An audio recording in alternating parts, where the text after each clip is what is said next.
This is 1480 KRAE Cheyenne.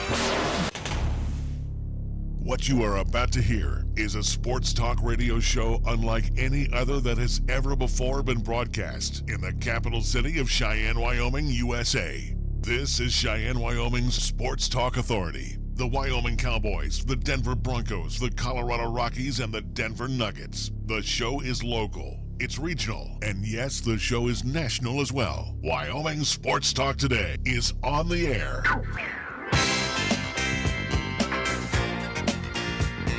If they're talking sports on the radio in Cheyenne, this is the place it happens. This is Wyoming Sports Talk Today. We welcome you to Wyoming Sports Talk Today. We also remember today is 9/11 Remembrance Day of 2001. So again, welcome to our program. Larry Proetti, Nick Proetti, our program being brought to you by Taco John's with a plethora of locations in Cheyenne. Tuesday, our favorite day, Taco Tuesday at Taco John's. Jolly Rogers RV Sales and Service. Yes, they're having a hell of a sale over on Highway 30. Check out, especially you are a fan of Jayco's like we are.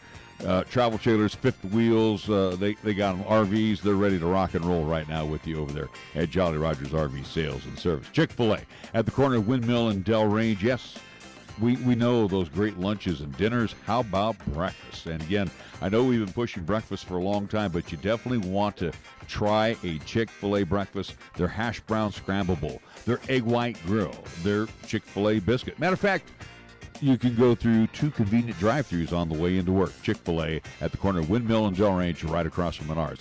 Kia of Cheyenne, 18's got to go, 19's on the way. AJ and Greg and the entire Kia crew, they're there ready to make a good deal for you and put a great-looking Kia in your driveway today. Kia of Cheyenne over on Nation Way. Platte Valley Bank, two banking locations. Just got off the phone with my good buddy Rick over at Platte Valley Bank. You can see him and the great crew over on Vanda High, and he does fly over from time to time over to the College and Pershing location. All of the banking service you come to know and expect from Platte Valley Bank. Medicap Pharmacy, with all of your pharmaceutical needs with your doctor's prescription. See Gene and the great staff over on Bluegrass Circle next door to Texas Roadhouse. Lennox Auto Body ×2. The Auto and Truck Repair Center on Dunn Avenue. The Auto Glass and Detail Center you will find over on Pershing Boulevard. Yes, they are busy these days, but you know what? They'll fit you in. They are good folks over at Lennox Auto Body.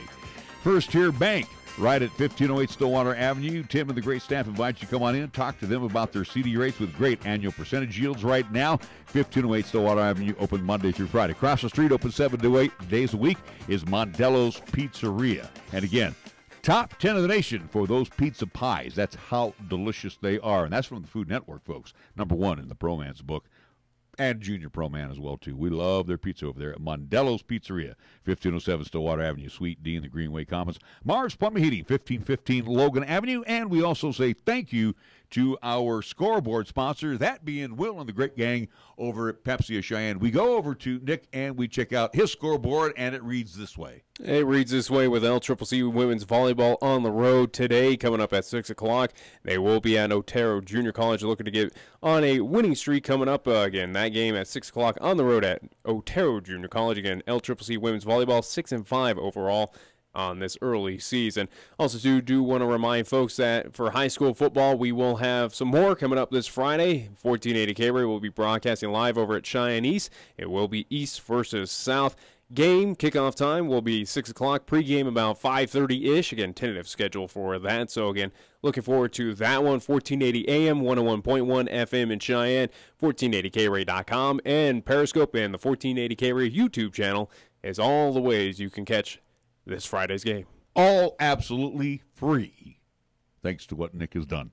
All right, we go to the NFL scoreboard. For those of you off on another planet last night, the Monday night games were not much of Monday night games, especially after halftime. They're boring. The Jets clobber the Lions. Now, Sam Darnold throws an INT on his first pass, and then after that, he was exceptional as the Jets clobber the Lions at Ford Field, 48-17. The Raiders, they laid a complete egg in the second half as the Rams run past Oakland in the Oco, 33-13. Now we move on to Major League Baseball. There is a twin bill in progress. This is game 1 of the double dip in Philly, and the Nationals are leading the Phils 2-0. They have moved to the bottom of the sixth inning. Games getting underway before we get out of here will be the Astros at the Tigers. Dodgers will face the Reds at Great American Ballpark. Reds did a solid last night for the Rocks. Athletics and the Orioles. That will be at Oriole Park at Camden Yard. That is a big contest for the A's, who are now 3 back of the Astros in the AL West. Nats and the Phillies will hook up on their second game. Blue Jays will be at the Bo Sox. Marlins will be at the Mets. It will be the Indians at the Rays in the Trop. Yankees in the 6 o'clock hour face the Twins at Target Field. Brewers and the Cubs. Uh-oh, that thing is getting pretty tight. It's a game lead now for the Cubbies. That will be at Wrigley Field this evening. Royals will host the White Sox. Pirates will be at the Cardinals. Diamondbacks and the Rockies again tonight at Coors. Rockies last night, unbelievable in the latter innings as they crushed the D-backs 13-2. Zach Greinke gets the call. Antonio Senzatella will toe the rubber for the Rockies. It will be the Rangers and the Angels at Angel Stadium in Anaheim. Padres and the M's at Safeco, and the Braves facing that team in San Francisco at AT&T Park. Our scoreboard brought to you by Pepsi of Cheyenne. Hi, I'm Alex White, tea master at Pure Leaf. When I make tea, everything I know goes.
Get 3 street tacos for just $5 at Taco John's. Hustle up, boys. If we leave now, we can be back for the fourth quarter.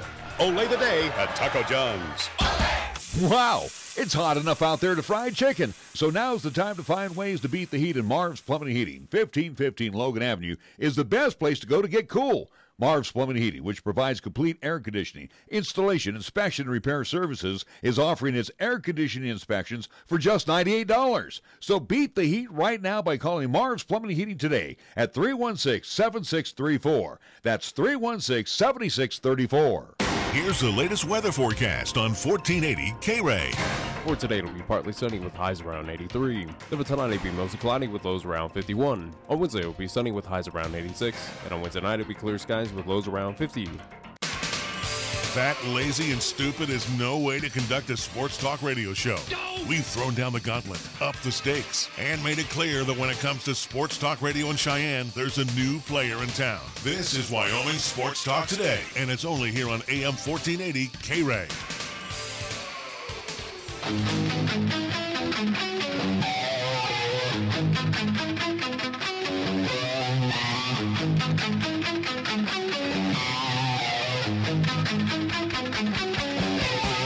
Welcome back to Wyoming Sports Talk Today. We bring on our first guest, and his name is Todd Shanesy with the Spartansburg Herald Journal. He's a sports writer and a Wofford insider.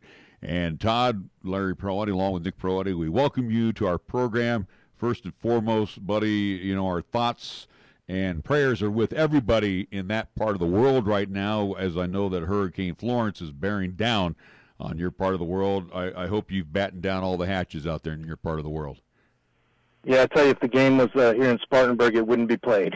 with this thing coming at us, it's starting to get real. It's starting to get kind of scary. You know, it's a major one. They say it's maybe the storm of the century. It's definitely going to be the biggest since Hugo in '89. So that was a big one. That was a Category 4 too, and it was big, and it's a scary time. It really is. Well, again, just keep your eye on the Weather Channel, the weather guys. Listen to them, and they'll this is the great technology world that we all live in, so we know what to do and get the heck out of Dodge when we need to. Let's talk a little bit. Introduce Wofford to our Wyoming audience. I know you're in the Southern Conference with the Citadel and VMI and Furman, but the one thing about the Wofford Terriers, private institution, and correct me if I'm wrong, I think you are the smallest school in your Southern Conference. Smallest in the enrollment. conference. Yeah, smallest and third in FCS, I think. So yeah, they get it done with small numbers, that's for sure. Let's talk about the football team. You're off to a 2-0 start, the Wofford Terriers, and I would say, looking at the numbers, that you pretty much make your living on the ground. Yeah, pretty much. They're trying to add a run-pass option to the basic traditional triple option this year, and it worked pretty well last week. They threw it 17 times, completed 15. They never throw that much, but they threw for 200 yards, and that's kind of a new wrinkle that they've kind of been forced to add when teams, stack the box and try to plug all those holes. They need to be able to do something else. So last week against VMI, they were able to show that side. It was just VMI, not the best team in the conference, but that's kind of what they need to do.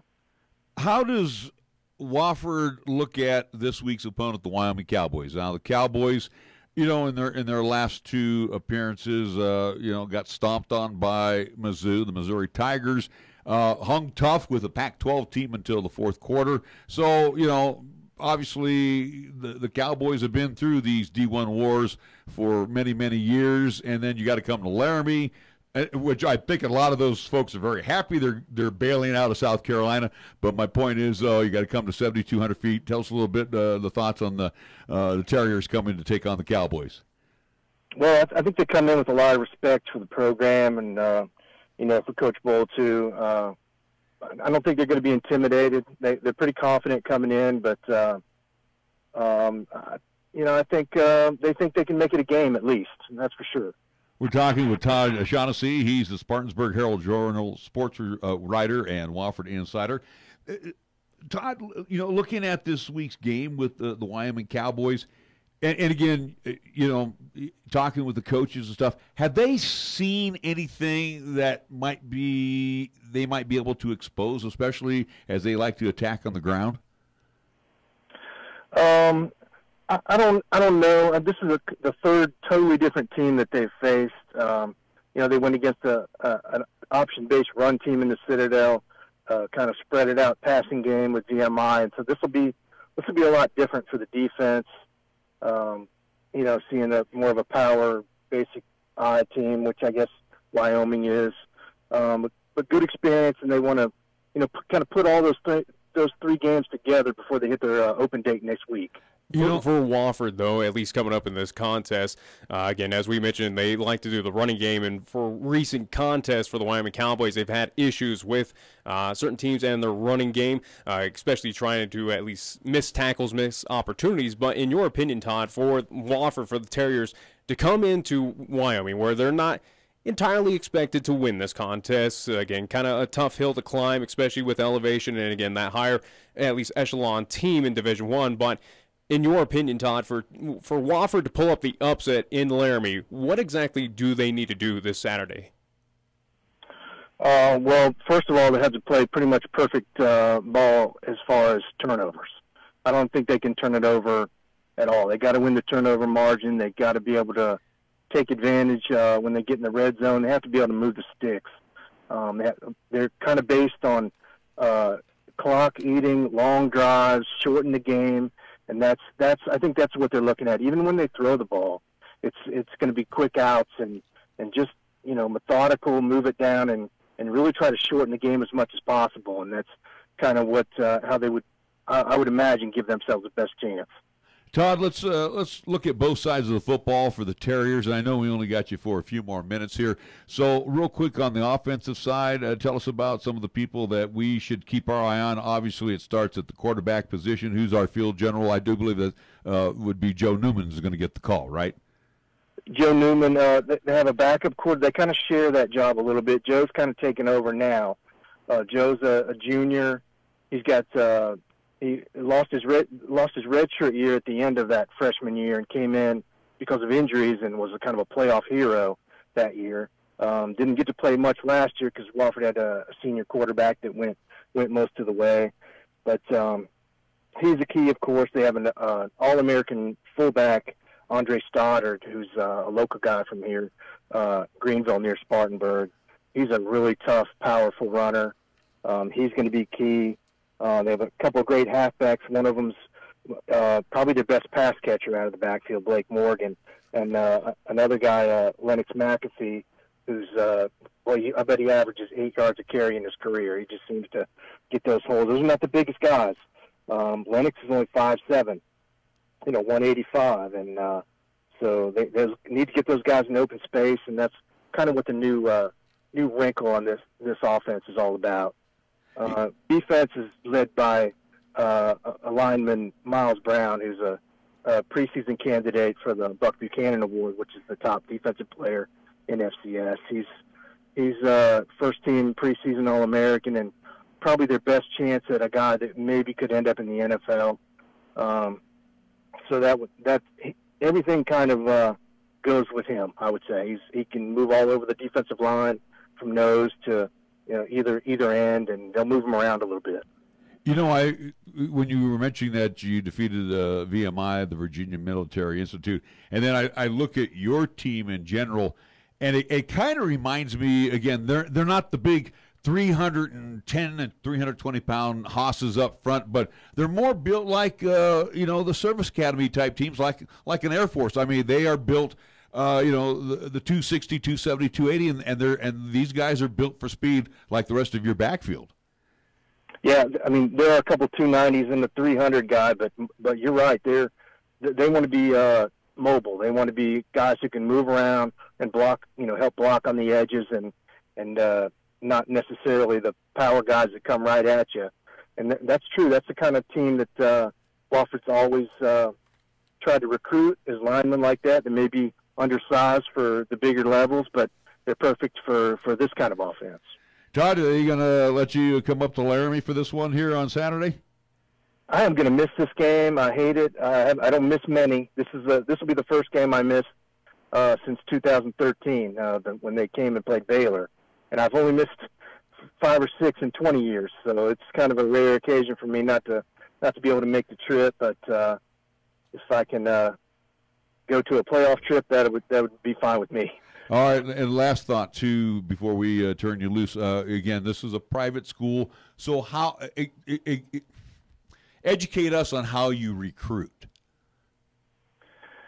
I think they go, like I said, they go for guys who are overlooked. I mean, I think the guys do a good job of recruiting. It's tougher too because it's a really great academic school. It's that's the first thing they look at is academics, and if you can't cut it, if your grades are not good enough in high school, they don't even talk to you.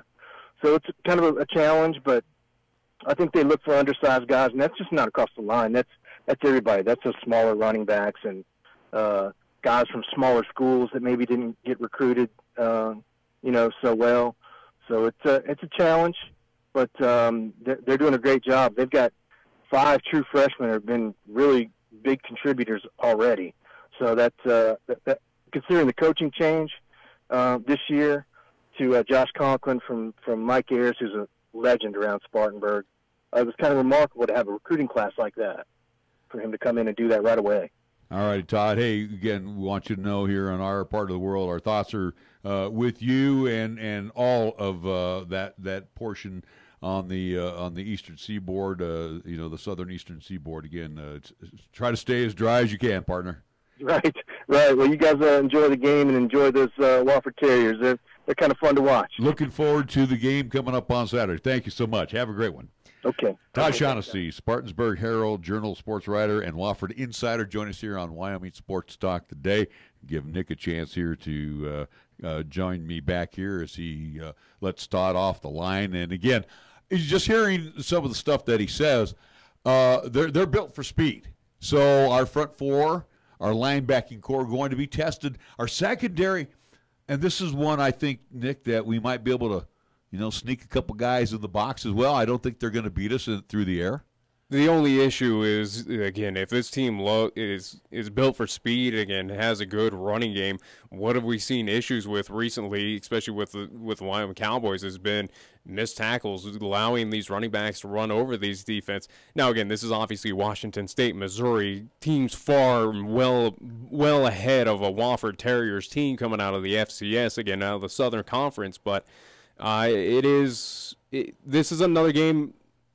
Again, in my heart and in my brain, I want to say this is going to be a game that the Cowboys should win. They should win pretty easily. But again, it's more of an issue. I have full faith in this defense. I think the defense isn't going to get as much tested as it's been of recent. But again, this offense with the Wyoming Cowboys, how many points will they score against this Wofford team? Well, let's go back to the defensive side. Is it going to be a close effort, which it shouldn't be? Again, this is a team that you're, obviously for the University of Wyoming, you're paying them to come up here so you can pretty much add a victory to your season. But is it going to be close? Is this running game going to be a threat for this defense that's already had issues going forward? Or is this the perfect opportunity, the perfect storm for pieces to figure out, especially on that offensive side? Will Tyler Vanderwall, get that opportunity to show what he's made of? Will he, again, will we see Bigelow and a few other pieces get those rushing yards that we've kind of anticipated? It's, again, I think Cowboys get this victory, but will it be a close one, or will it be that kind of blowout that people are anticipating? That's to be determined. It should be the blowout, Nick. And again, coming out of I don't expect Wofford, and I really don't expect them to pull the upset off here in Laramie. I really don't. That being said, again, that's why I wanted to ask Todd about what they would need to do, and it's kind of it's a situation of what we got coming up Friday with East and South. For South High to pull off that victory on the road, as much as they don't have to travel thousands of miles to get out to play a contest, but it's a big hill to climb, and it's almost you have to play perfect ball to beat this team. And I think it's the same situation with Wofford of, as he mentioned, again, no penalties, perfect execution, again, no missed opportunities, again, no turnovers. It's almost like you had to play 110% to beat this Wyoming team. Right. Well, and again, I know you're kind of downplaying this a lot, and I'm really shocked at how you're downplaying this. Again, you're the one who said this team could be 3-0 at this point in time. Well, and again, too, because you thought that defense was so great, and again, the defense is great, but to a certain point in time of when, you're out there for 3/4 of the game. And again, now you're ragging on the defense. The Wyoming Cowboys defense. I'm not ragging on it again. The Wyoming Cowboys defense is fine. You can't, and you saw this with Cheyenne East. You can't keep the defense out there. I've been telling you that a long time. Out. The offense is what's been killing the team right now. I think this defense can go up against anybody. It's shown that. And last weekend for the first half against Mizzou. It's shown that. But again, you have an Achilles heel of that offense that just wants to keep that defense out for 3/4 of the game. I think this week the offense is going to be a lot healthier because this is bigger guys up front. That's the ideal situation for Wyoming. This is the game they need to right the ship. Vanderwall shouldn't be running for his life at all in this game. If he is, we have serious issues against this team. If he is sacked, I'll even say that if he gets sacked in this contest, and again, these are college athletes. They're all playing. They're all, again, they've all moved on to that next level for a reason, that they have talent, but it's, again, you're taking on an FCS team that you are paying to come out here to get a pretty much a guaranteed victory at this point in time. If Tyler Vanderwall is sacked at one point in time in this contest, I'll be shocked. He should not be running for his life in this contest. I really don't think so. I think this should be, on paper, for Wyoming, a perfect game for them. They should just cruise in this. I think Wofford, especially against this defense, would be lucky to even put up 3 points. And I think they only put up points in garbage time because that's how I imagine of how out of hand it should get at a point in time. But will it, though? Again, this is your perfect opportunity, especially in that offense. Defense is fine. We know the defense is pretty much fantastic. It can only do so much up until that fourth quarter when they've been out there for 30 or so minutes compared to the offense that's out there for like 5. This is the perfect opportunity for the offense to right the ship, figure out things, work on, again, understanding your blocking assignments, understand taking care of these, who you're blocking against, protection, and opening up gaps and holes for your running backs. Well, and again, too, I don't expect the Cowboys to get beat on the fly sweeps. I don't think you can run against their front 4. You're not going to be able to throw against the secondary. This Cowboy defense, if everything goes according to Hoyle this weekend, should not really be out there that much. No. Unless the Cowboys are quick strike offenses, and I don't expect that out of the Cowboys. I don't anticipate that either. I mean, they got only one healthy tight end. That's why I'm trying to rack up a score for this game, and I haven't even seen the line. Well, let's not even worry about the score no, right now. I'm just saying, as much as I believe it should be, in theory, it should be a blowout where we're talking 40, 50 points. And anything can happen. You're right. Again, in my mind, of what we've seen in the past 3 games. Oh, thanks for having your audio on.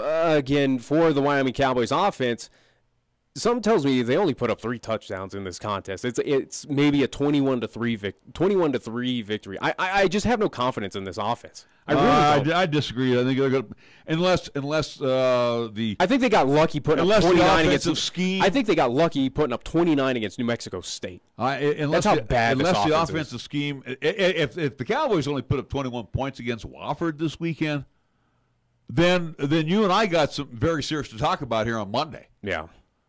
And I mean that on a serious note. I don't anticipate that, but it would not shock me if they put up that kind of low amount of points. We definitely got to sit here, and somebody's butt's going to be on the line on that one. Yeah, because this team again, and not taking anything away from Wofford. Again, look at the Southern Conference: the Citadel, Furman, VMI, Western Carolina, Mercer, University of Tennessee, Chattanooga, Eastern Tennessee State, Samford, not Stanford, Samford.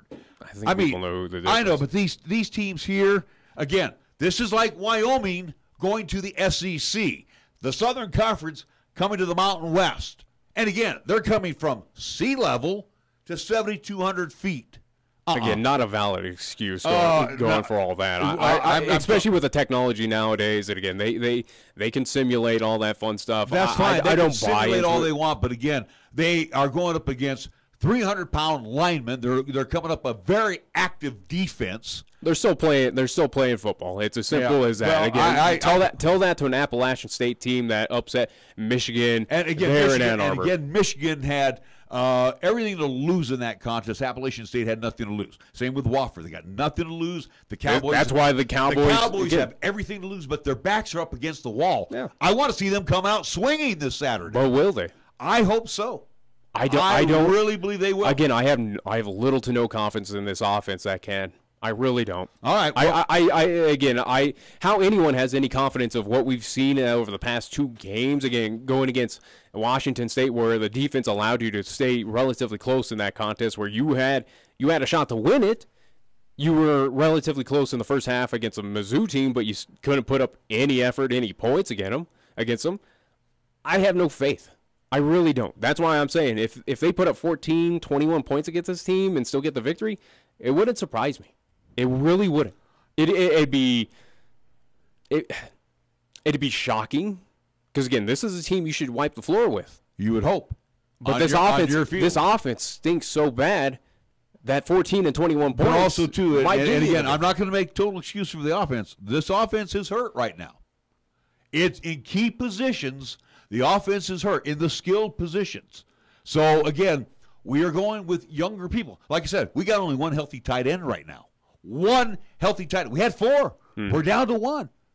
Our running backs are getting beat up too. And again, I don't think that's a valid excuse. I'm not making. And again, I don't knock the talent. I knock the play calling. I knock the coaches right now. Again, I think Tyler. You're knocking the offensive coordinator. Absolutely. I don't fault Tyler Vanderwall. I think he's a diamond in the rough. I really do believe so. He's got the cannon. He is Josh Allen. So you want him to be let loose and quit caging him? Yeah.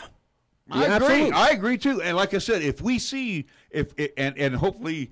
I think he's a guy who's win. This is a redshirt freshman who's put again. If he's able to put on that show, I think absolutely we could be seeing a Josh Allen-esque player again for a long time here in Wyoming. Let me finish here by saying if the Cowboys only win this game 20-10, just for argument's sake, it wouldn't shock me.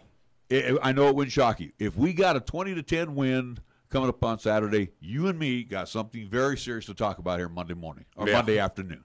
And I'm not going to be. I guarantee you. I'm not going to be. We've been talking about it for the past 2 weeks at this point. We've been talking about it since last year. Yeah, that's true, too. So, and I got called out on it. Remember, I got called out on it.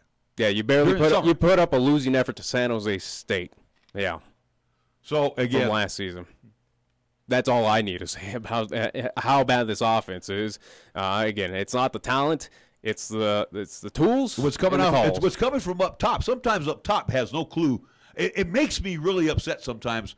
You know, they have, and I go back in time with the 49ers years ago. Matter of fact, on KCBS, his name was Wayne Walker, former linebacker for the Detroit Lions. He was part of the broadcast crew with KCBS. And he would come out, and this is Bill Walsh back in the day. Bill Walsh had everything scripted. And Wayne Walker would come on the air, and he'd say, here's the first 5 plays of the 49ers. You know, today's technology, everybody's like, oh, we're all tuned in. But he'd give you the first 5 plays, and the 49ers would run those first 5 plays. Yeah. I don't know what the script is from upstairs or, you know, from when they get together in meetings and they go upstairs and they sit there and they're watching the game.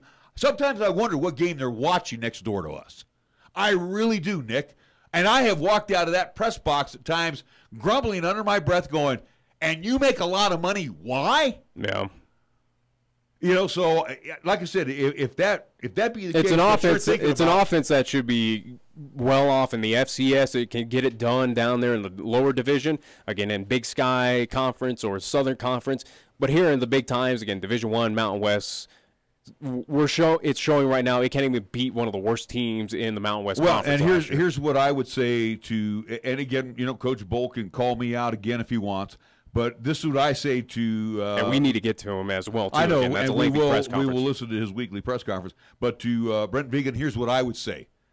It's like an old movie that I saw with Clint Eastwood called Heartbreak Ridge. Adapt. Improvise. That's what you need to do. And you're not adapting to what you have, the tools in front of you right now. What you're doing is you're going by the same script every week. All right, anyway. We need to take a timeout. Yeah, because we got a lengthy press conference. And we're going to come back with the head coach of the University of Wyoming Cowboys, Craig Bohl, after these words on 1480 KRA. When you say Mondello Pizzeria, think authentic Italian.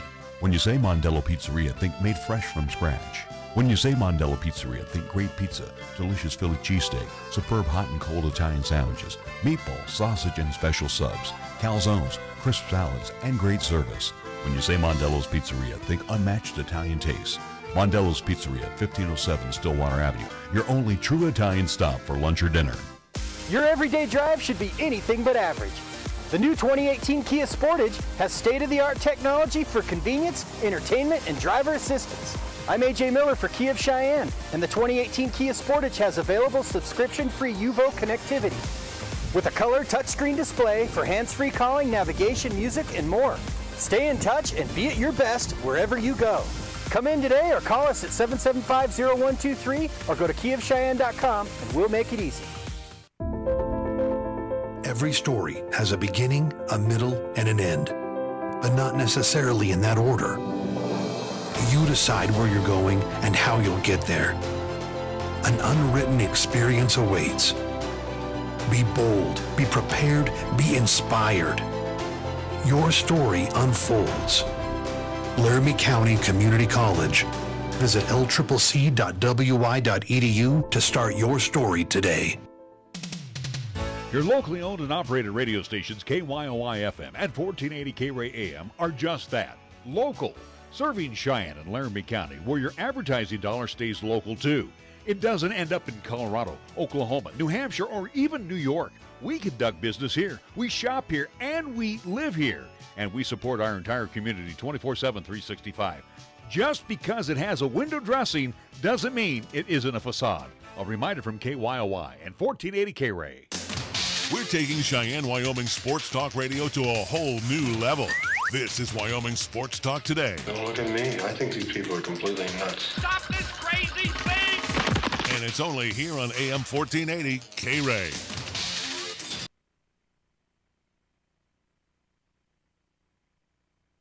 First of all, in reference to the Missouri game, I would say they were better than advertised. I did know, speaking with Coach Odom during the course of the summer, I could tell that their football program was acutely aware of where we were at, and so their preparation, any thoughts of us going in and being overlooked were not accurate at all. I knew that wasn't going to be the case, and I think they're going to win a lot of football games. How they fare in the SEC, I don't know, but I think they're excellent, and I think the quarterback's better than advertised. My sense is he's going to be in the conversation for the Heisman Trophy, and we played a Heisman Trophy winner a couple of years ago, and I don't think this guy's too far off. It was going to be a game that we were going to need to play. I don't want to say air-free, but pretty doggone air-free. I do think we cleaned up the penalties, so I was pleased about that. We didn't have a lot of self-inflicted wounds, but, they're a good football team, and they were ready to play. And I thought at times, defensively at the beginning part of the game, we were really competitive. And then as the game went along, I thought we lost our edge defensively, and there's a lot of reasons for that. And it kind of flipped offensively in the, in the first half. I thought we were struggling offensively, and then we got some things going in the second half. And so as a result, what we've got to be able to do is put those two back to back, and that'll be important this week. As far as injuries, I do think Josh Harshman will be out for a significant amount of time. We'll get some more information today concerning his MRI, but a pretty significant knee injury. We're certainly hoping for the best for Josh and that we can have him back as we go. Moving forward, Wofford's 2-0 right now. Wofford's 2-0. They were a 10-win football team that went deep in the playoffs last year. Coach Conklin's a new head coach, but he's got a real familiarity with Wofford. He had coached there before, and also he hails from Gillette. He was at Pittsburgh, and our defensive staff did a professional visit there. So he's a prince of a guy and a heck of a coach. And as he starts out, he's 2-0 as a head football coach.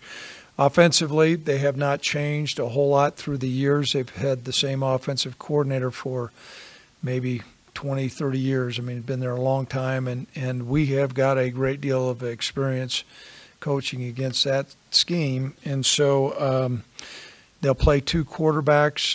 They're very creative what they do with their option scheme. They have answers to what you throw up against them. Defensively, they operate out of a three-down look. Big, strong guys up front, some 300-pounders. Their secondary is always in position, which gives you an indication that they're well coached. And so anytime you play a team that's undefeated, we have a big opportunity and a big challenge for us. It's going to be important that we lick our wounds a little bit. There's no doubt this last game was a tough physical game on us, but I've always believed this competition brings out the best in you. If it doesn't kill you, it makes you stronger. And we're going to move forward as a football team. So that's kind of where we're at. Any questions that anybody might have? You mentioned, the defense maybe losing its edge a little bit Mm-hmm. as the game last week went on. Noah certainly got wore down. What needs to happen to maybe get some of that edge back? And obviously, it's a different scheme you're going against. Sure. That maybe be a spark or a help, I guess. Well, it's a challenge because it's a different scheme. A couple things that I think we did not do as well as what we could have. Missouri tempoed us a couple times, and they had not shown that. There was a lot of unknowns we didn't know going into the game.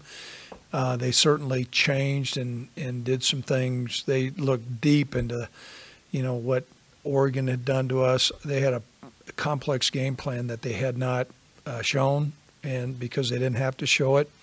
So I think that that hurt us a little bit. Now we were horrendous on third down, and then what happened, Robert, was the residual of staying on the field. And I saw Logan Wilson played 46 plays in the first half. That's a whole game in the first half, and so we've got to be better at getting off the field. We've got to be better at staying on the field, and so I think that had an impact. You always get concerned about a well-fortified team like Missouri is in the SEC, their depth, and I think that began to show. That's just a fact, and so we've got to build more depth. We talked about playing some younger players a little bit earlier so we can stay fresher and to be able to get off the field. And then, what began to occur, Robert, was our tackling, our angles, bursts of the ball. Where at the beginning part of the game we were sharp and crisp, and we were really challenged there. I thought defensively, we had the turnover right away, which we answered. I think there was another time the ball was about midfield. We answered. It was 3-0. And then I think the drive that really hurt was a 97-yard drive. And some of those things were their quarterback making some plays. Some of the things we've got to improve. And so, as coaches, we got a mature staff. But we need to make sure our defensive guys are well positioned this week and they're playing fast. Coach, you mentioned the Wofford offense. I think it was like 670 yards last week. Just what did they do so well? Well, they do what they do. They have elements of option, elements of shotgun, quarterback under center, zone schemes. They can throw the ball while they don't throw the ball a ton. All those things are unique, and they pose a lot of challenges. Similar to Air Force? Mm-hmm. Is it a similar option scheme that you've seen before, or is it really kind of unique? There's similarities when you kind of group them. The one advantage, I shouldn't say an advantage, but I think it is somewhat of an advantage. We have played Air Force, we have played New Mexico, and while those two offenses have some similarities, there's some differences, but they're certainly more similar. So it's not like with some of our older players, they have not seen those type of schemes where, when you are maybe operating in another league like the Big Ten, you never get attacked like that on an ongoing basis. And so we think that's going to be helpful. What's going to be important that we come up, and our coaches I know have been, and we've all been grinding like crazy, making sure that we got a good game plan on both sides of the football and then the kicking game. Yes. How concerned are you about second straight game with no sacks out of your D-line? Mm-hmm. And I guess kind of B to that would be is how much did the quick passing game of the last 2 points play into that? 2 points. Acutely concerned.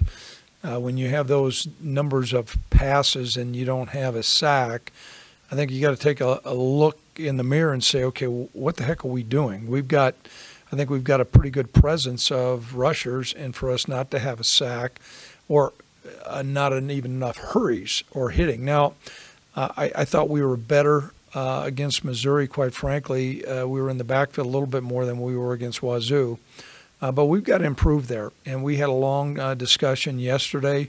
We didn't want to take up too much time because while Wofford throws the ball, their offensive scheme is, I don't want to say 180 degrees different than what we've seen, but it's significantly different. So we addressed all that stuff. We booked it and said, let's get going, moving on to Wofford. So concerned, needs to be addressed. We'll need to pressure the quarterback here, but they don't throw near as much as what these last two, at least they haven't. Are you trying to work anybody else into tight end now that you mentioned Josh might be out and Tyree Mayfield's the only guy right now? Yeah, we're Jackson Marquette, who's a freshman, is going to get some reps in there. We're in hopes. I spent some time with the sports medicine staff today. Austin's moving around a little bit better. I would still say it's doubtful, but we'll get those guys back sometime before the year's over. So we're in a little bit of a pinch right now, but Jackson was a guy that's got good size and good speed, and so we'll move forward with that guy. Yes, Terry. After coming off games against Washington State and Missouri, is there ever a worry about making sure you take this Wofford seriously? Mm-hmm. I think a lot of that comes down to an attitude of a coaching staff. That's one of the reasons why we have coach on our shirt, and that's not a smart aleck comment, but I mean that we need to take ownership of that. I do say one of the advantages we have is you've got a whole lot of guys in that room that spent a lot of years in FCS football. And if anybody has an illusion, when you watch the tape and you see maybe not 70,000 people in the stands, we lived in that arena for a lot of years, and there's a lot of NFL players that come out of that league. There's a lot of NFL guys that have played at Wofford, and then I think a case in point, you flip on the game tape against South Carolina last year, and they're scrapping around with them, or you see them play against Clemson. And so we're making points of that. I'd like to think that our players have enough confidence in our coaching staff when we say that they have good players and they have really good coaches that we need to be bringing our A game to give us a chance to win. And so we'll address that. I don't think we can overstate it because that almost undersells what type of football program they have. We're going to be real matter of fact with our players, and we've got quite frankly, I'm more concerned about having two tough losses back to back, and the resiliency of our football team to lick our wounds and get back in the fight. That's I think we got to look at that. And we not only were beat, emotionally after the game, we got beat up. And football is a physical game. We got to get healed up here in a hurry. You mentioned ownership. Similar question. You mentioned ownership, and then you go back to the unknowns that you guys weren't prepared for with Missouri. Can those unknowns propel you forward in some sense as a coach and as a football team? Will you be better prepared next time?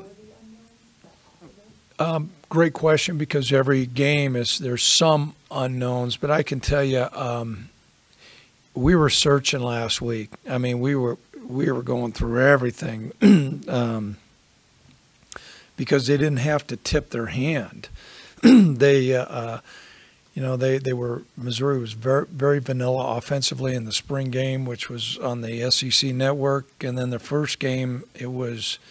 They did a couple things. I think it was they knew they could get after Tennessee Martin. So a lot of the things we were just trying to throw some darts and try to cobble together what things the Dallas Cowboys had done and things like that. And I think some things that we were right on. But the schemes that we've seen, I think we know offensively what they have done.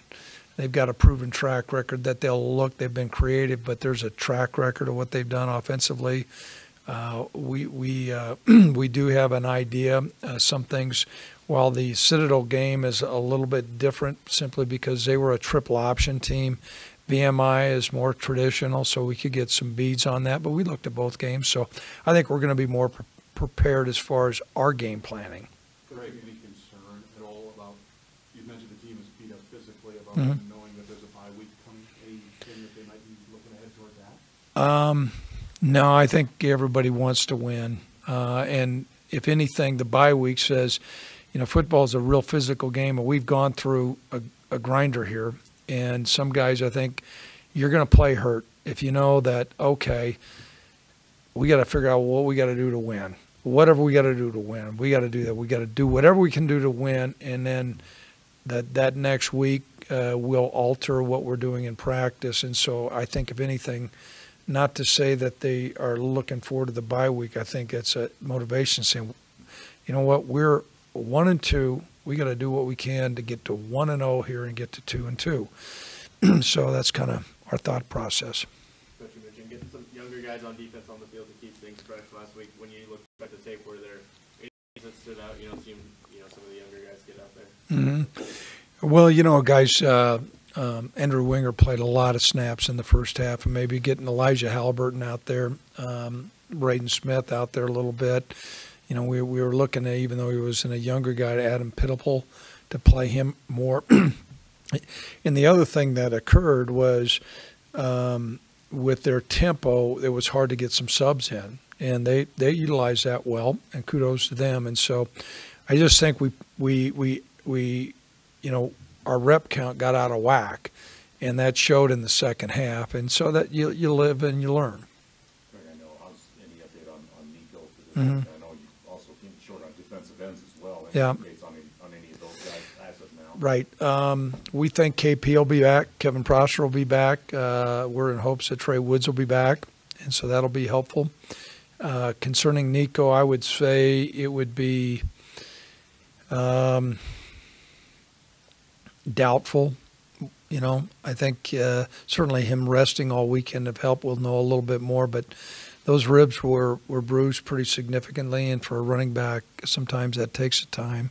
So that's just kind of letting you know that, you know, don't hold my feet to the fire. I've told you some guy isn't going to play, and the next thing you know, he goes out there and plays.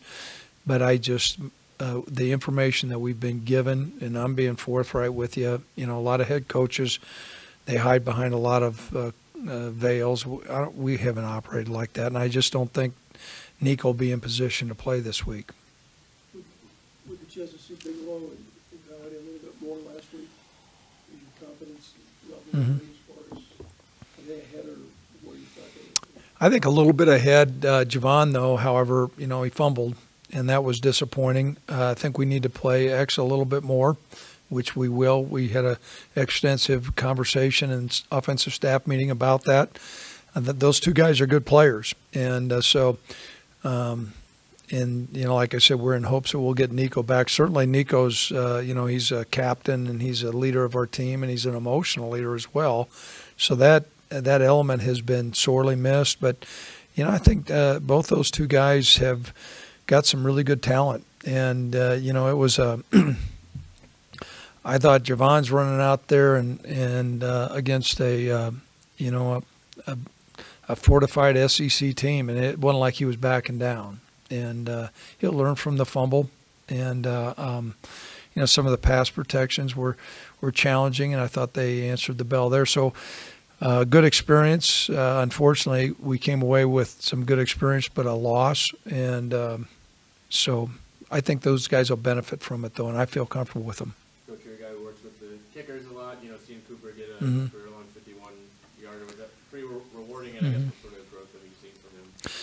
You know, great mental intensity, because I was a little bit concerned watching him in pregame warmups. He was off. I mean, he was left, right. I think it's a compliment to him, his mental intensity, and we felt confident giving him a shot there. There was a little bit of a wind, but not much. I was checking the flags, and you know, for him to drill it, I think is a good thing and sends a message. You know, I thought he kicked the ball off well, and so.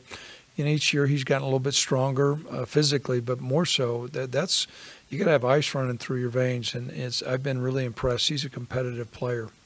Coach, are you pleased with Tyler's progress as he continued to, you know, took a few more shots down the field, Right? And hit a little bit better accuracy this game? He got better. He's got to improve. You know, the other thing I was pleased with, he hung in the pocket and took a couple shots and released the ball. And so there's areas for him to improve, which he will, but that was not an easy environment to go into. I know he's young, but he'll learn from that. And so he made progress. Now it's going to be important that he makes continual improvement this next week. He's got to have a good week of practice and then go out and compete. I also thought he managed things well. His presence in the huddle was better. And that's all part of the maturation process.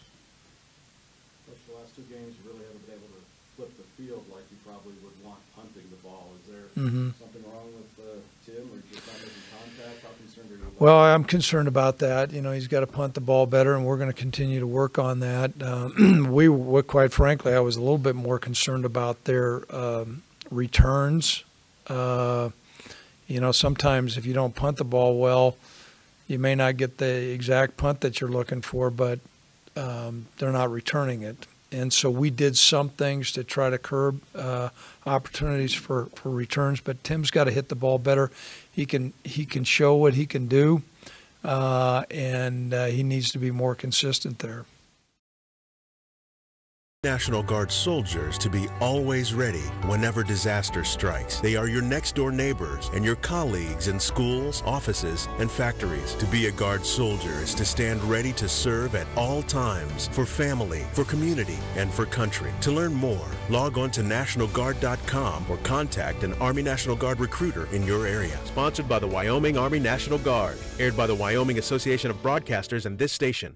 Hello, Wyoming. Mark Gordon here. I want to thank so many of you for your support so far and tell others that I'm looking forward to meeting you and earning your confidence too. We all love Wyoming and want the best for our families and our neighbors. We also share the philosophy that managing state government well protects our freedoms, creates opportunities, and keeps Wyoming moving forward.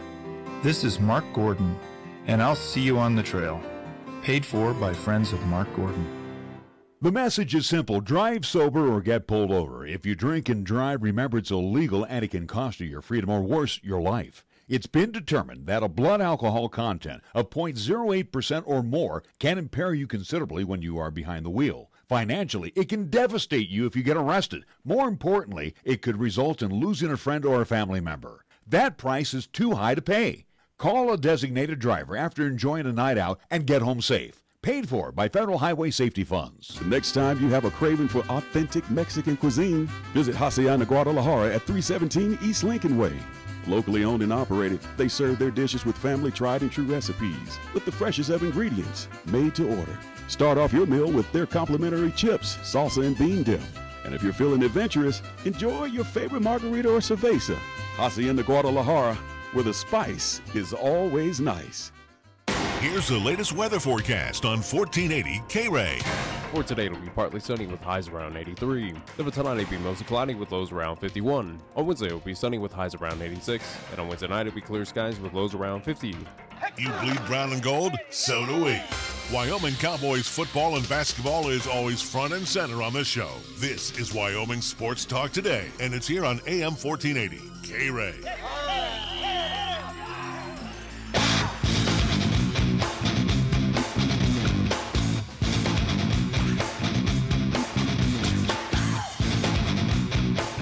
All right, you just heard the comments and questions that were brought forth to Wyoming head coach Craig Bohl, and again, a look at the upcoming opponent, the Wofford Terriers, who he has a lot of respect for. And again, hopefully the Cowboys can put a little hurting. We don't know. The jury's still out, so we'll have to wait till Saturday.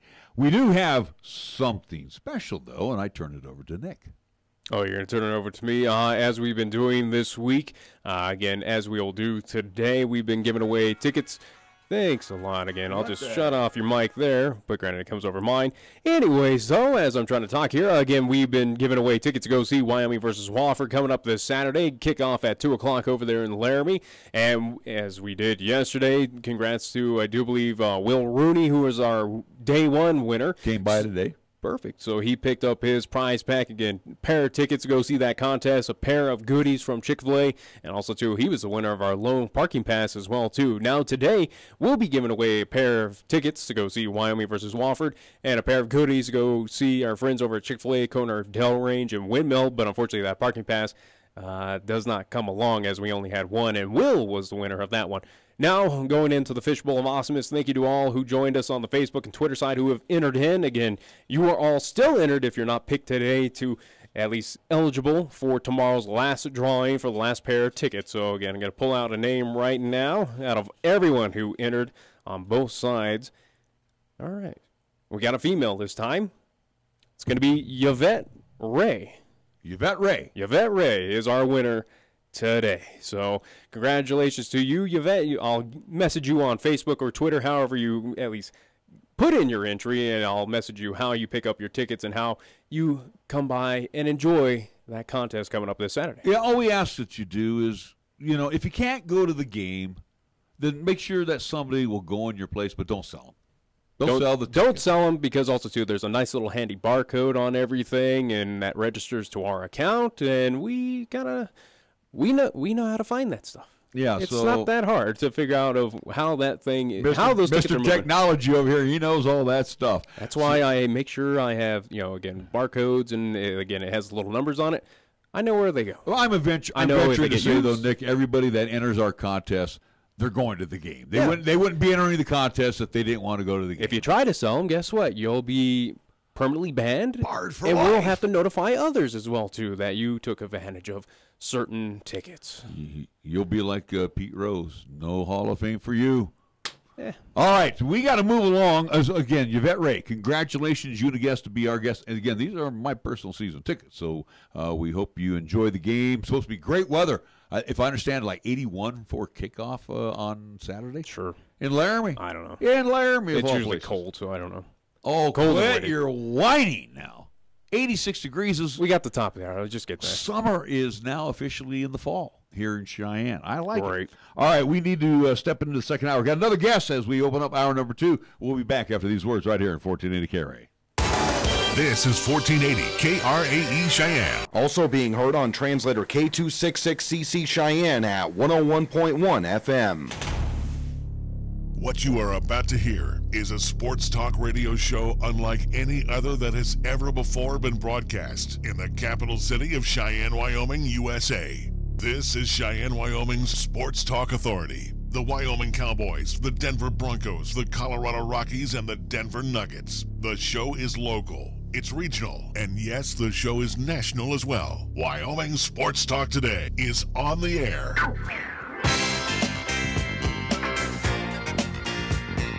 If they're talking sports on the radio in Cheyenne, this is the place it happens. This is Wyoming Sports Talk Today. And we always say thank you to our fine sponsors as we get the program off and running. Hour number 2, Marv's Plumbing and Heating, 1515 Logan Avenue.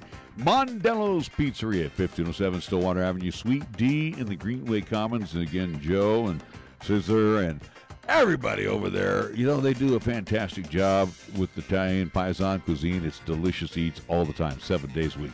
Mondello's Pizzeria. First Tier Bank right across the street at 1508 Stillwater Avenue. Banking done the old-fashioned way. Customer service. Yeah, that's what they do over there Monday through Friday at First Tier Bank. Lennox Auto Body ×2, the main auto repair center along with trucks right there on Dunn Avenue. And again, the Auto Glass and Detail Center on Pershing Boulevard. Medicamp Pharmacy for all your pharmaceutical needs. Hey, not their first rodeo. Been there, did it, done it for a long time over on Bluegrass Circle next door to Texas Roadhouse. Platte Valley Bank, 2 banking locations. The east side location at the corner of College and Pershing and the original location on Vanda High Avenue. Kia of Cheyenne on Nation Way. The 18s got to go bye-bye. The 19s are arriving. So, again, let Greg and AJ and the entire crew make you an offer you can't refuse at Kia of Cheyenne. Chick-fil-A, breakfast, lunch, and dinner. Get 3 squares, and they're all delicious all the time. 6 days a week, 2 convenient drive-thrus, corner Windmill and Del Range. Chick-fil-A right across from Menards. Jolly Rogers RV Sales and Service. The hail of a sale going on right now. You don't want to miss out, especially if you are a Jayco fan. You're going to find Jayco travel trailers, RVs, fifth wheels right now, specially marked down. Even if it has just one little dent in it. Yeah. Because the hail, you know what? They got to mark them down. So again, check out their hail of a sale going on Highway 30. And Taco John's, where it's Taco Tuesday today. Load up on delicious tacos only from Taco John's with a plethora of locations here in Cheyenne. And we go to our scoreboard. Our scoreboard is always brought to you by Pepsi of Cheyenne. Here's Nick.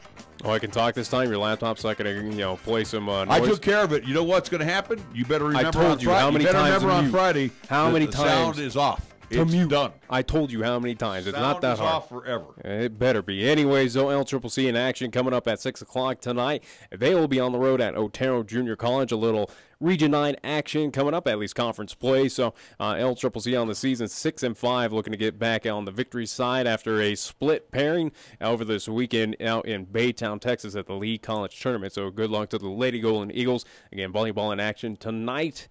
Women and men's soccer at home coming up tomorrow, but we'll talk to you more about that. And also, too, coming up this Friday for 1480 K-Ray, we will have more high school football action coming up, as it will be Cheyenne East taking on hosting Cheyenne South. So it'll be the first time we will see the Fighting Bison of Cheyenne South. So looking forward to that. Kickoff at 6 o'clock, pregame 5:30-ish. Again, tentative schedule for that one. So, again, you can listen to it on 1480 AM, 101.1 FM in the Cheyenne area.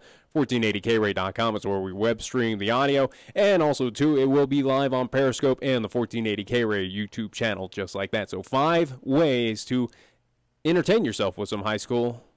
What? All free. Oh, all right. Yeah, free to listen, free to watch. We don't charge you. Hell of a deal. I like it. I should, but I don't. You don't. I could. But you're not going to. Yeah. We don't do that. That's just not our style. All right, let's go to our baseball scoreboard. I already told you the Jets clobbered Detroit last night on Monday Night Football. Monday night games. The Raiders got punished by the Rams. So, and this was all second half punishments dealt out, by the way. Yeah. In baseball action right now, they have moved to the bottom of the 8th inning at Philadelphia at Citizens Bank Park, and it is the Nats over the Phillies. 3-0. That's the first of a twin bill. Games that are going to get underway before we leave here. Astros and the Motor City Kitties at Comerica. Dodgers and the Reds. Come on, Reds, do another solid for the Rocks tonight. That'll be at Great American Ballpark. 5 o'clock hour, the Athletics. They need to beat up on the Orioles at Oriole Park at Camden Yards. Nats and the Phillies will play Game 2. Blue Jays and the Bo Sox from Fenway. Marlins Mets at Citi Field. They'll play a twin bill, by the way, tomorrow. It will be the Indians and the Rays at the Trop. Yankees and the Twins from Target Field in the 6 o'clock hour. 6:05. The Cubs and the Brewers at Wrigley. Will the Brew Crew be tied for first after tonight? We'll see. White Sox and the Royals at Kauffman Stadium. 6:15. We'll have the Bucks and the Cardinals at Busch. At 6:40, right now, temperature 86 degrees at Coors Field. Diamondbacks and the Rockies at Greinke will toe the rubber for the Diamondbacks who go up against Antonio Senzadella. In the 8 o'clock hour, Rangers and the Halos at Angel Stadium, Anaheim. Padres and the M's. San Francisco Giants hosting the Atlanta Braves. Guys, do you think you can win at least one more before the season's over? What, they're on a 9-game losing streak? Basically, they have sucked for the last week and a half. Again, it's at AT&T Park. It's a team that's looking towards the future. I don't know. Yeah, if I'm one of those guys that want to be a part of the future, I better start hitting the damn ball. Our scoreboard brought to you by Pepsi of Cheyenne. This is the Pepsi that's got a date with your taste buds. We're talking 1,000 bubbles dancing a two-step.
Firewood. Firewood can carry insects and diseases that kill trees. Remember to always get firewood as close to your destination as possible. Burn firewood where you buy or gather it. Trees in towns and forests are threatened by native and exotic insects and diseases that can hitch a ride in a load of firewood. Let's keep forests healthy so we can continue to enjoy camping, hiking, hunting, and fishing. Brought to you by the Wyoming State Forestry Division in cooperation with the U.S. Forest Service. Here's the latest weather forecast on 1480 K-Ray. For today, it'll be partly sunny with highs around 83. Then tonight, it'll be mostly cloudy with lows around 51. On Wednesday, it'll be sunny with highs around 86. And on Wednesday night, it'll be clear skies with lows around 50. Got something to say? Then get it off your chest right now. Phone lines are open at 307-514-1071. Make your opinion count and call the show. Wyoming Sports Talk today.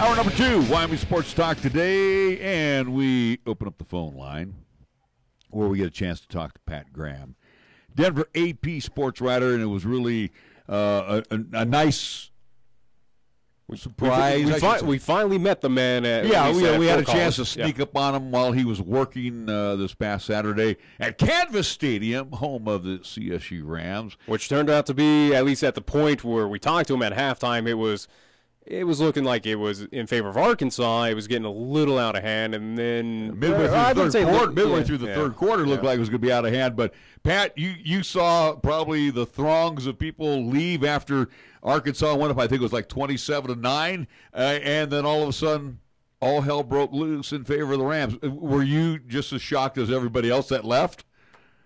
Yeah, well, I was shocked that the Rams staged that comeback. I mean, when it was 27-9 and everything was in favor of Arkansas, and it just looked like they had Colorado State on the ropes, and they just couldn't deliver that knockout punch, and they allowed Colorado State to stay around, and boom, the Rams came back. It was an impressive comeback, though. I felt in that game, watching it, that they really depended too much on Carter Samuels throwing the football, and did not give the ball off to Izzy enough. I mean, this kind of concerns me a little bit that, Coach Bohl says, yeah, let's throw the football. I mean, you're going to pretty soon have ears pinned back and going after you all the time. That's true, but when you have a dynamic force like J.J. Carter Samuels and Preston Williams, you want to get them the ball. And you want Carter Samuels to get Preston Williams the ball as much as he can, because he's so electric. I mean, he just falls in the latest line of Rams receivers. Michael Gallup, Rashard, Higgins. This guy is just explosive. You want to get the ball as much as he can. So I guess I see that. I mean, Preston Williams is probably the best player on the field, and you just want to see him explode as much as he can.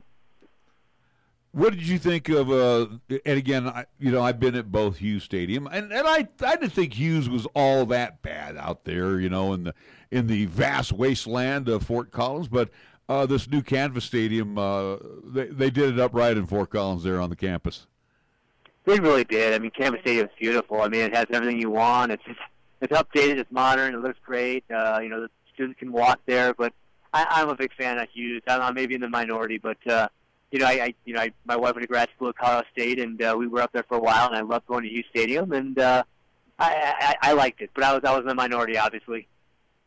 Absolutely. Now, at least for focusing back on the victory for CSU against Arkansas, now they, at least for the Rams, will be on the road coming up, at least taking on Florida Gators down in Gainesville.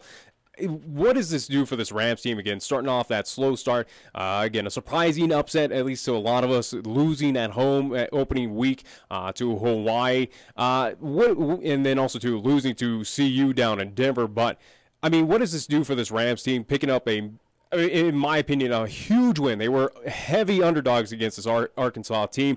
Again, a team out of the SEC. But what does this do for this Rams team heading into Florida now coming up this weekend? Well, you know what? It's funny because everybody's like, oh, that was a horrible loss against Hawaii. Oh, that was a bad loss against CU. They didn't look good.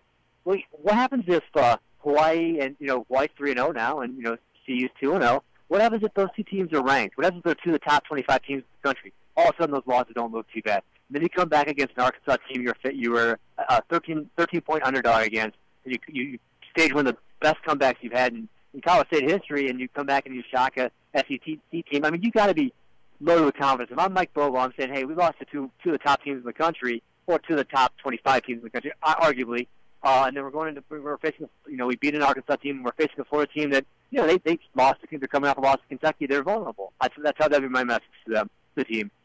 Looking at the Mountain West right now, and again, too, I guess we'll throw it here our way, since you're based right there in Denver. You got your eye on Air Force, you got your eye on CSU, and, of course, a little bit on the Wyoming Cowboys, and really only one conference game between those three teams, the Rams losing to Hawaii.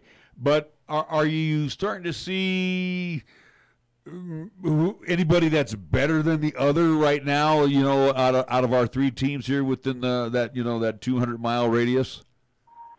I've only seen highlights of Wyoming. I watched Arizona, Air Force against Stony Brook, and I don't know how much of a measure that was. I watched parts of that Florida Atlantic game. I've only seen highlights of Wyoming. I want to see a full game of Wyoming before I make a judgment. But as of right now, I like all three of them. I mean, I think that Air Force showed me something in that comeback against Florida Atlantic. I know it came up short. Colorado State, nice win, and Wyoming is they're always salty. With the Rams going out to take on the Gators in Gainesville, maybe years ago that was basically, let's fire up the barbecue pit there and put the Rams on top of it. Yeah, Gators should be winning by 60 points. But I don't know. After what I saw last weekend, I'm not necessarily going to say this is going to be a total romp in Gainesville. Well, no. Plus, you have. Who knows how weather's going to factor too? I mean, with the hurricanes blowing, who knows what that's going to be like? It could be a wet, soggy game. In which case, it's anybody's game. And I'm telling you, if you have a quarterback like Carter Samuels, you're in every game. You should be. I mean, they protect, they keep him upright, and make some passes to Preston Williams, and they're right there. I mean, all it takes is for the Florida not put them away early. Let them have some life in the fourth quarter, and Rams show them what they can do. We had a nice talk with Todd Shanesy from the Spartansburg Herald-Journal, as he's their sports writer and Wofford insider. And both Nick and myself were going back and forth on this. And maybe, you've been around this game a long time as well. For the Wyoming Cowboys, who offensively have not been really all that exciting, even with their win at Las Cruces. They haven't been exciting since Is that one of the games, they're taking on a Southern Conference team, is this one of those games where they have to open the playbook and score a lot of points to at least get some confidence back? Or you kind of play it guarded and know that whatever, if you're vanilla, you can win this game by 20 points, and then you just kind of you don't show anything. I mean, there's two schools of thought there. I mean they should be Wofford by 20, right? I mean, in which case, do you deviate from just a vanilla offense? Don't show anybody anything. Yeah, well, but we've seen vanilla for 3 weeks, though. Wouldn't you agree? Yeah, you have. I mean, again, I feel bad. I have not. I've only watched pieces of Wyoming. I've only seen highlights, and so what I've seen, I like, but. You guys are watching every snap, so you see more than I do. Well, you're not missing much. Pat, I see the defense being a lot. I see the defense like 2 steps ahead of the offense. All right, Pat. Real quick here before we head to the break, I want to go to Rockies baseball.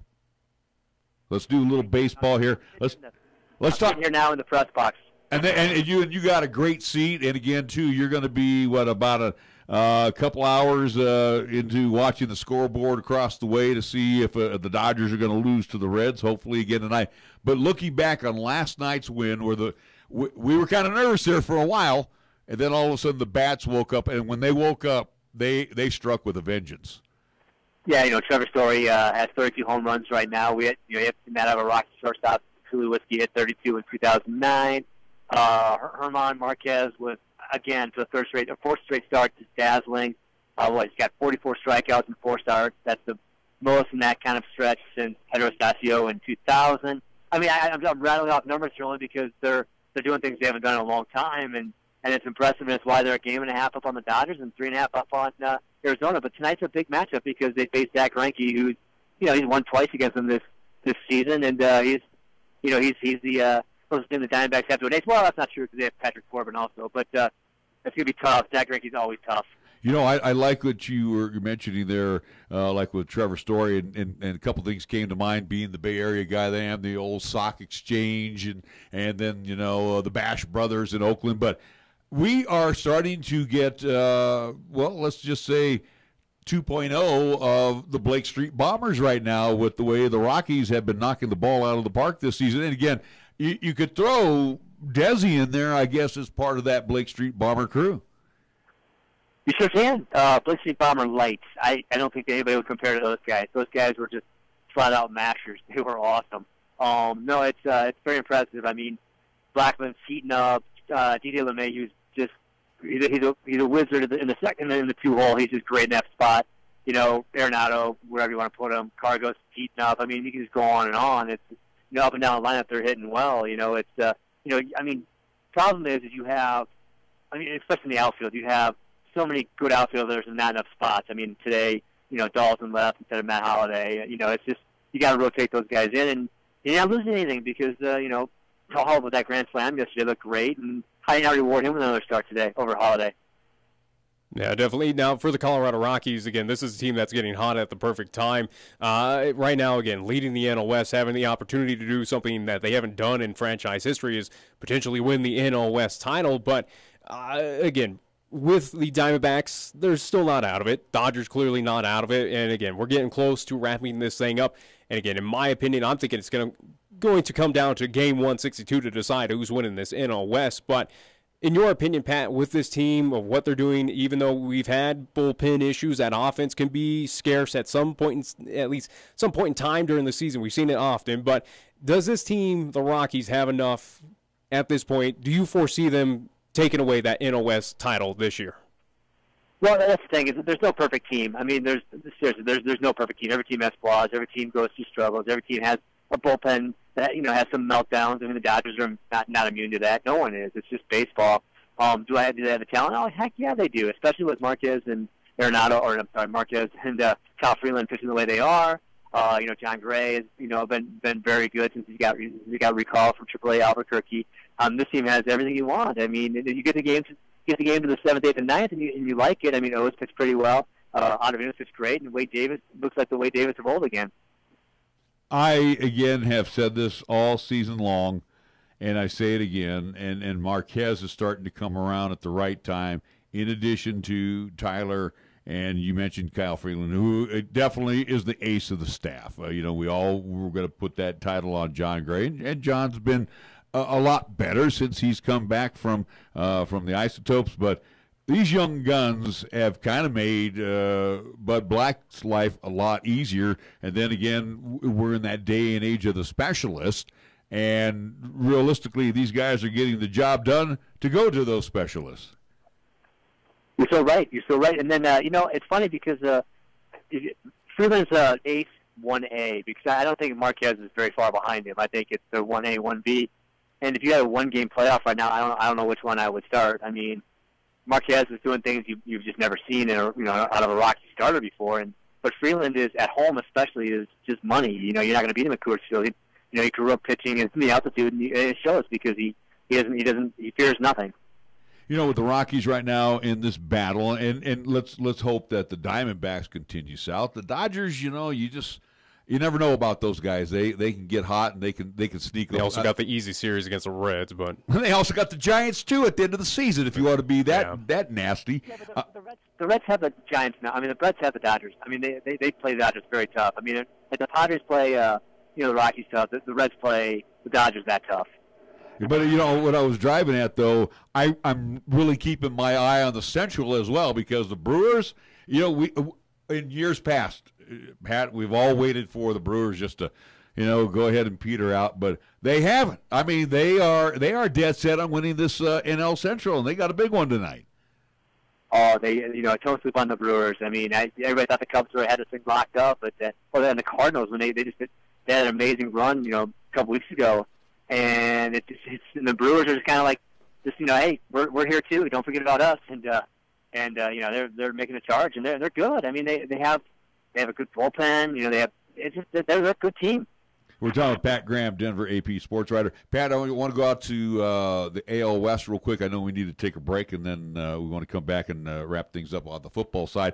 But do the Athletics have enough, in your opinion, to overtake Houston, or do you think Houston's just going to do like they usually do, win just enough to get in there? I think Houston's going to win that thing out, but I mean, it's not taking anything away from Oakland, because Oakland has been probably, them and Colorado, I think, have been two of the bigger stories this year. I mean, Colorado's, march towards this, what could be their first title, is amazing, and Oakland, what they've done on a shoestring budget has been even remarkably amazing, although they've extended that budget a little bit this year. That'd be nice. That would be two of the great stories, really, if you look at Major League Baseball this year, with the Rockies actually winning their first division title, and the A's, doing the almost, the last to first type of rebound this year. That would be two great stories in Major League Baseball. Pat, hang on. Going to take a quick break, come back. Going to talk about some Bronco football after these words. Sounds good. Due to our stormy season this summer, Jolly Rogers RV Sales and Service is offering you a hail of a deal on a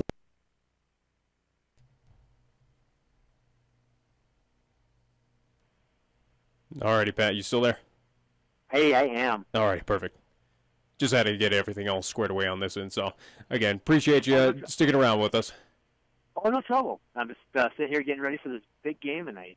Hopefully, next to if Colorado can win this one, they could theoretically take 3 or 4, and wow, that'd be huge. Yeah, especially with the Diamondbacks are trending downward, so it's like at a perfect time where the Rockies, it's, you know, hopefully fans show up at Coors Field for this one, or at least is it from the games you've been there, has it been getting close to 100% full out there, or is it still kind of? No, not close. Yeah. It's bizarre. Well, I don't understand it. Yeah, I was gonna say, it was like, what's the reason behind it? Because I can understand it. I've been out around LA for Dodger, or seeing the Dodgers, Angels, or any of those teams out there. I understand traffic is just an issue, and you have to get there at the third inning. But I mean, living down to Denver, there shouldn't be any issue with getting to at least downtown. But well, I agree. No, especially with light rail, and I mean, you could make the argument maybe schools in session and people want to they don't want to be out late on a weekday, but come on, it's September baseball. Your team's doing something. This is the latest they've been in first, all on in first since '95. I mean, come on, they're doing something they haven't done in 23 years. Yeah, you're looking at potential history. We are 10 seconds away, so we'll talk to you here in a few short. Cool. Simple, short Bible truth that will be a help to you. Sure hope you can tune in. God bless you. Here the season never ends. From Wyoming sports to the Broncos in Denver. From Rockies baseball to talking hoops with Nuggets basketball. Local, regional, and national. This is Wyoming Sports Talk Today, right here on AM 1480 K-Ray.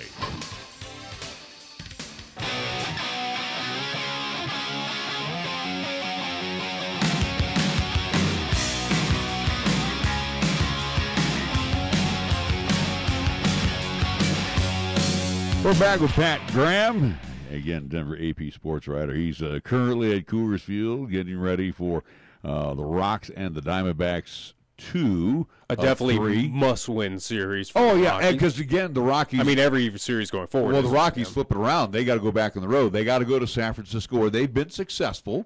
They got to go to Los Angeles, where they've done okay. Arizona's where they've had more of their problems, if I'm not mistaken, right? Where's that, L.A.? No, Arizona.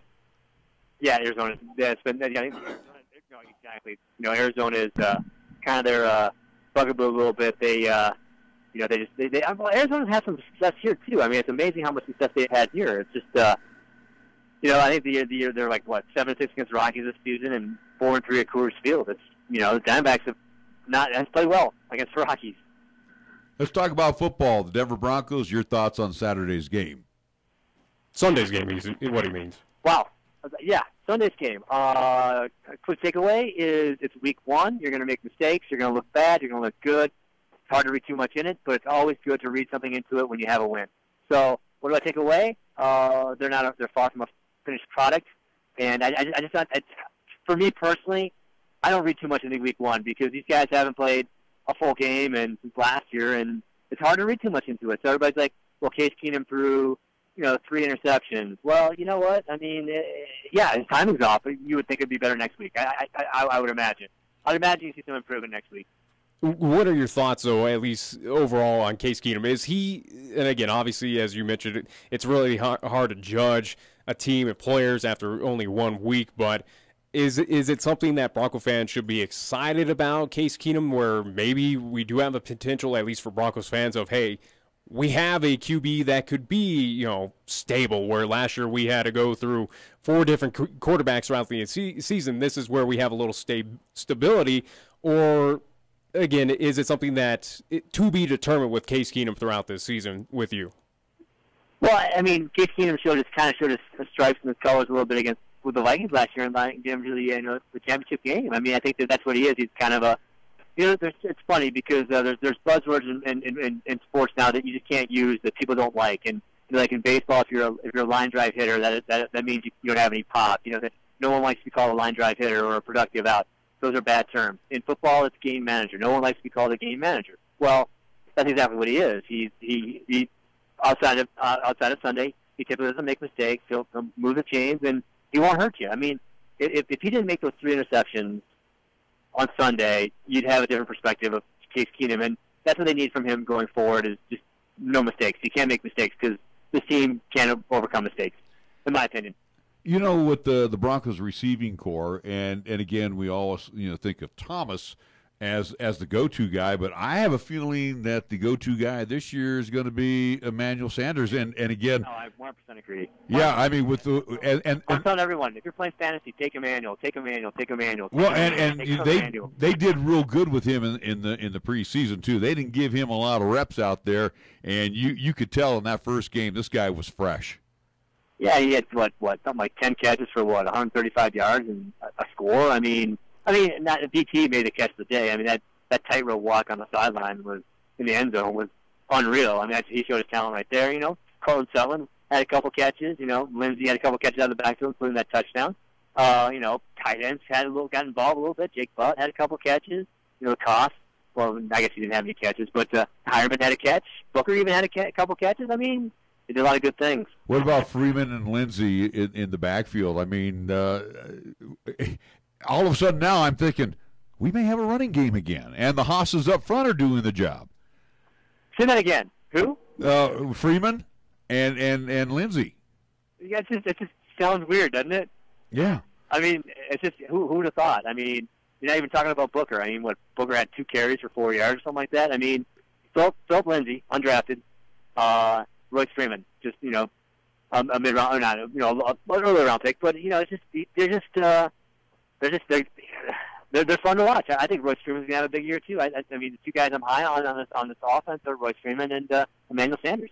And then also too, you look at on the other side of the football, and it was great to see Von Miller. I mean, Von looked like Von was doing what he normally does. He looked like a young kid out there just having fun. But I think he's going to be a great mentor to Chubb, and Chubb, I think, found out what that excitement was all about on that defensive side this weekend.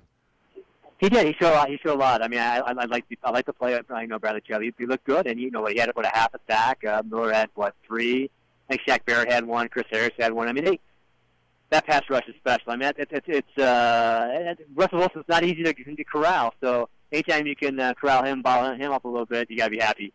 And again, I'm sorry. Go ahead, Nick. No, you go ahead. Well, I was going to say, I don't want to hand the AFC West crown to the Broncos because they got a long road to go. They get the Raiders in this Sunday at Bronco Field at Mile High. I guess my question is, did the Raiders impress you at all last night, or were they actually more depressing, especially that second half?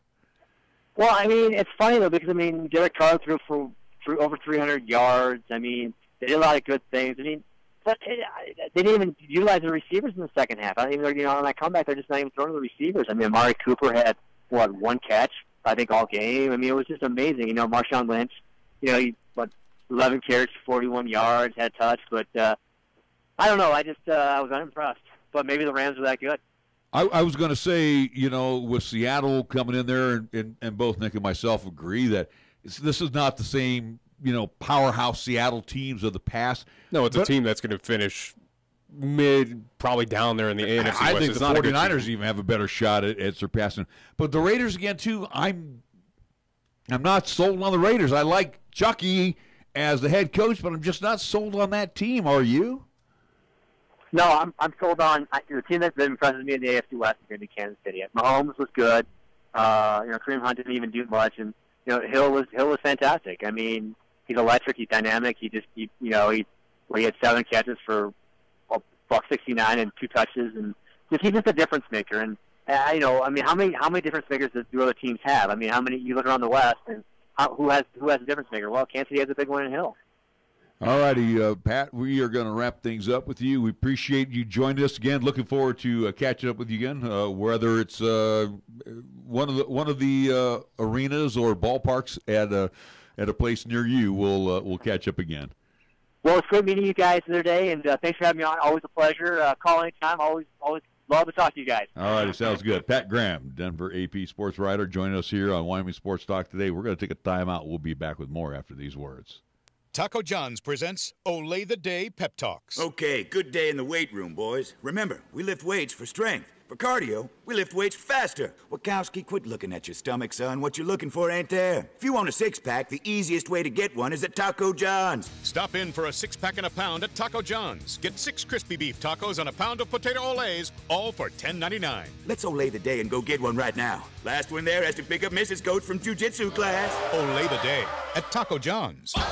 First Tier Bank's drives remain competitive and offer some of the best CD rates in the community, as well as area banks and credit unions per Rate Watch reports. How does that make a difference to you? First Tier Bank can assist you in securing some of the best rates on CDs. They have a 16-month CD at an annual percentage yield of 2.33% and a 27-month CD at an APY of 2.74%. First Tier Bank offers the personalized customer service you've grown accustomed to and deserve. Plus, feel confident that your finances are taken care of by a responsible, knowledgeable staff.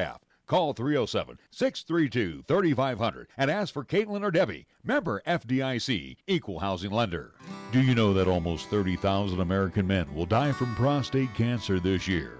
Do you know that behind lung cancer, prostate cancer is the second leading cause of cancer death in American men? Cheyenne Urological reminds everyone that September is Prostate Cancer Awareness Month, and getting a checkup is a key component to avoiding prostate cancer. So for us guys, we need to stay healthy. Get a checkup. Call Cheyenne Urological at 635-4131 today and make an appointment. That's 635-4131. The Plastic Reconstructive Enhanced Surgery Clinic at Cheyenne Regional Medical Group is excited to welcome plastic surgeons, Drs. Bill Wyatt and Joe Luby, to our team. Both doctors are board-certified and fellowship-trained surgeons with special training to diagnose and surgically treat problems of the hand, wrist, and forearm, in addition to providing plastic and reconstructive surgery. If you are considering plastic or hand surgery, contact us at 307-638-8987 to discuss our surgical options. Now accepting Medicare, Medicaid, TRICARE, and UHC. Here's the latest weather forecast on 1480 K-Ray. For today, it'll be partly sunny with highs around 83. Then tonight, it'll be mostly cloudy with lows around 51. On Wednesday, it'll be sunny with highs around 86. And on Wednesday night, it'll be clear skies with lows around 50. Tired of lazy and predictable sports talk radio? We know you are. This is Cheyenne's new sports radio home. It's Wyoming Sports Talk Today, and it's right here on AM 1480 K-Ray. It's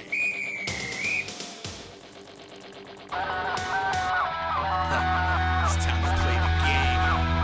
Put your money on the table. Come on. It's the one game you never, Triple H versus The Undertaker. Oh, yes. I like that. I like those matches. We look at a couple things that Pat was talking about, and I apologize, too. Something got stuck in the old vocal mules here, and I had to step out of the studio. No one wants to hear your excuses. Just saying. Let's move on. I like to smack you. I'm not kidding you. Anyway, so focus on a few things. Well, here's what I want to focus on. With the A's and the Astros in that Western Division, I believe, and I really do, that the A's can surpass Houston without even playing them. Well, yeah.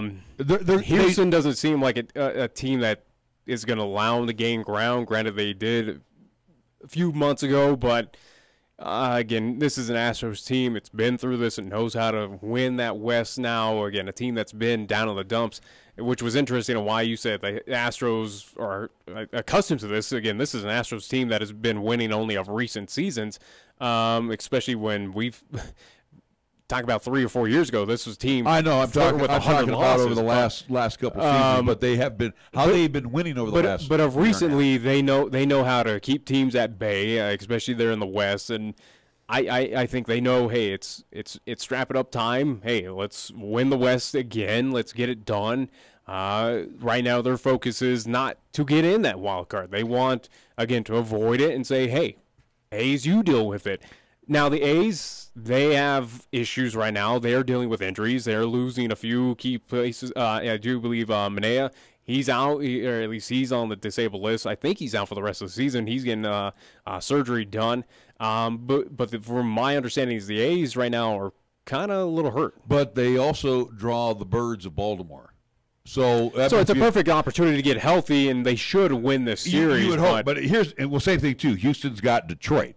Detroit basically cashed in, a month ago.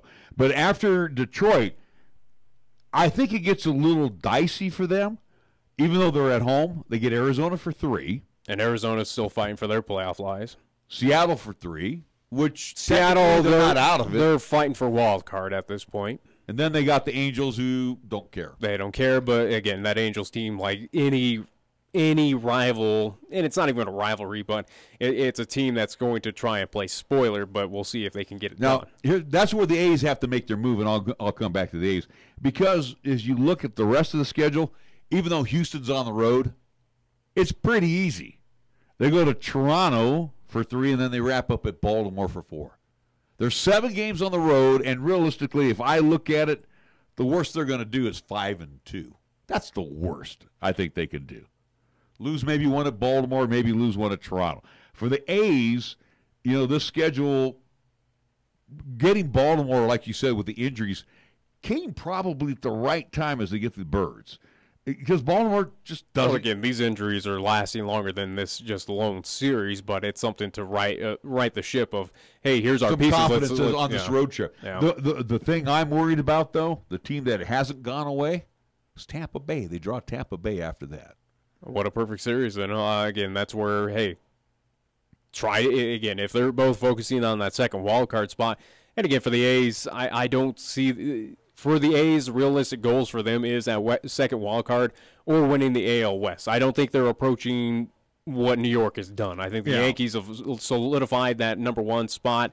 I don't anticipate the Yankees overtaking the Boston Red Sox at any point to win the AL East. But for the A's, this is obviously you need this one against Baltimore. You should not lose to a team that is flirting with at least being almost one of 100 losses. Yeah, one of the worst teams in baseball at this point. And again, coming up against Tampa, that's where you need to take them on and bury them completely out of going, no, this is our spot. Get out of here, Tampa Bay. It's again, I have full faith in the A's, especially of the turnaround that they've had here in the second half. I have faith in their pitching. I really a little do. bit. I think pitching's pretty good. Pitching's okay. I would be more so what's been carrying this team is more so the offense and the bats is what has been, and they've been a little bit quiet of recent. Again, dealing with a few pieces away, but again, Bob Melvin's done a great job with this team. It's an up and down. I know, but he's done a good job with all of the craziness that goes on with being an athletic. But here's the deal too: after Tampa, they come home. And they get the Angels in Minnesota, a couple thorns in their side. And then they're like Houston. They wrap up on the road. They wrap up at Seattle. Hopefully Seattle's out of it by then. But again, Seattle's going to try and do whatever they can to prevent that team. And then they wrap up in Anaheim against the Angels. So really the schedule favors Houston big time. This is why I'm pulling for the A's. I would love to see one of these. I just don't foresee the Astros slipping up at any point in time. Again, this is right now they're not playing the greatest of baseball, but they are figuring out things. Again, it is the defending World Series champion, the Houston Astros. They know how to get things done. They know how to win those critical series and, again, keep teams at bay. I don't see Houston slowing down. I think right now, realistically, for the A's, it's to focus on that second wildcard spot, keep Seattle, keep Tampa Bay well at bay. And, again, where you do have 2 key series against them, you need to take those not lightly, but very seriously. And again, if you lose one of those, it's serious issues for the A's. So we move over from the AL West. I want to bounce over to the NL Central because if the Brewers can win, and Jolie Shakeen is throwing, former Rocky, he's 14-6 on the season. He'll go up against Quintana's 12-9. But let's just say, for argument's sake, that the Brewers win tonight, so we'll have a tie in the NL Central. Looking at their schedule, this is the Brewers. They look pretty favorable. They get 3 at home with the Pirates, 3 at home with Cincinnati. I wouldn't write off the Pirates. They're not making the playoffs. This but is again, at Miller it's a team. Park. These are at Miller Park. Yeah, but still, though, the Pirates have been a thorn in everyone's I side. understand This is a team that's kind of has a no-quit attitude, no matter what point of the season they're playing. This is a team where we all thought they were going to be in Baltimore's side, at least Baltimore's area of about losing 100 games. This is a team that's shown a lot of heart. Right, and again, they're pretty much out of the mix right now. Yeah, but again, I don't discount them. I'm just throwing out the schedule at you. Then they're going to go to Pitt for 3. Then they go to St. Louis for 3. And then they wrap up at home against Detroit. So Detroit it's is a probably tough schedule. Detroit's are winnable, at least should win series, but the rest of them, it's going to be a tough go for the Brewers. And then looking at the Cubs, again, once they're done with this series, their schedule shows them at Washington. That'll be a makeup game. All right. Then they'll be at home. They'll get Cincinnati. That's weird for the Cubs. So they get Milwaukee at Wrigley up until Wednesday. Thursday is a makeup date at Washington. Then Guess what? You got to make it when you got to make it up when all you can. 162 games. Yeah. Again, when it's going to be critical, yeah. And then they will be home for 3 with Cincinnati. They go to Arizona for 3. Then they're at the White Sox, so they go across town. So two winnable series. Obviously, the White Sox, hey, it is that crosstown rival, but the White Sox are completely trash. But here's what sucks for the Cubs. They're on the road for the last 7. Pirates for 4, and then the Redbirds, Cardinals for 3. Baseball, to me, I like this part of the year. It's fun. There's nothing really decided except for Boston, Cleveland, Yankees for sure. And I'd say Atlanta. I don't feel like Philadelphia has a shot. Yeah, Atlanta. Yeah, I would say Atlanta over in the NL. Barring some massive collapse by the Braves, I don't see them really at least giving up that NL East lead. I really don't. So, when people ask me, say, are you into the NFL season? Yeah, I peek into the NFL season, but this is baseball right now, Nick. I love this. I love this time of year because every game matters. My focus is right now, it's a rookie showcase with NHL. Again, NHL? Yeah. NHL, what's the matter with you? Again, the Giants, they crapped out. And you still have the Athletics. I brought you up to, the Bay Area, didn't I? Yeah, but the Giants are still number 1. I understand that. Then the A's always been number 2 with me, too, but they got a shot at getting into the playoffs. The Rockies, who are my adopted third team. Yeah, I'm not doing anything with the Rockies. They're my adopted third team. Yeah, they got a shot at this How thing. many teams you have? 3 out of the 30. So, anyway, I'm looking forward here to these stretch runs of Major League Baseball. And, again, it's not over, as Yogi says, till it's over. 162. We might even see a game 163. You never know. You never know. In Rockies hopes you don't, because again, what happened in 163, you lost it. So they won against the Padres. Well, folklore says that they lost it again, especially with Matt Holliday again. Where did he touch the plate? He touched the plate. He was safe. And then last year in game the Padres fans would argue against. They lost the wild card to Arizona, so that's what it was. That was your. Well, that's not official 163. Well, but to me, they played 163 games last year. And will we see that again this year? No, I want to see them host or be in the DS, the NLDS series. I want them to win. No, I'm talking about will we see a 163, and I think with possibly in that NL Central, especially with those 2 teams having that fairly tough remaining schedule. Same with the NL West, especially with 3 teams. I'll still consider Arizona in it, but I think absolutely you might. I think there's a good possibility, I'll say a 75% chance you'll see a game 163, and it's probably going to come out of that NL West, as I've been saying for quite some time. I really think so that these teams beat up on each other. You'll probably see in this series, in my honest opinion of how baseball's been for the Rockies and how it is for the Arizona Diamondbacks, those 2, when they get together in these series, something tells me that Arizona... They figure out things on the road at Coors, and that Coors Field bug bites the Rockies again. Because, again, remember what happened, what were we talking about beginning of the season, even towards at least past All-Star break. The Rockies were awful at home. They had a losing record at home. Some weird, I just have a weird hunch that creeps up again. This Arizona team realizes, hey, our backs are against the wall. We have no shot other than to win the NL West. I don't think Arizona has... I don't think anyone out of the NL West, if they drop out of that at least number 1 spot, has a shot at the wild card. But I think something just tells me that Arizona, they were there. It's a team that crawled back its way into that number 1 spot of the wild card. They jumped over a Colorado team that slumped. They took advantage of it. Something tells me, again, this Arizona team that has tools, it has players that know how to win those ball games and get it back into the playoffs. I think this is it has that feeling of a series that Arizona starts figuring out things. I disagree. I think the Rockies have the talent. I think of the 3 teams, Rocks. I have no confidence in the Rockies ever. Rocks, Dodgers, and the Diamondbacks. I have more confidence in the Rockies frontliners right now. Oh, you do hitting now. the ball. Yeah. And again, with the pitching, I think those young guns are going to at least get them in there. Well, that bullpen is still up in the air. It is to a certain degree, but you know what? Maybe we're catching Wade Davis on his positive side now, where he's finishing games. Ottavino, as long as they don't throw McGee out there, I think they're all right.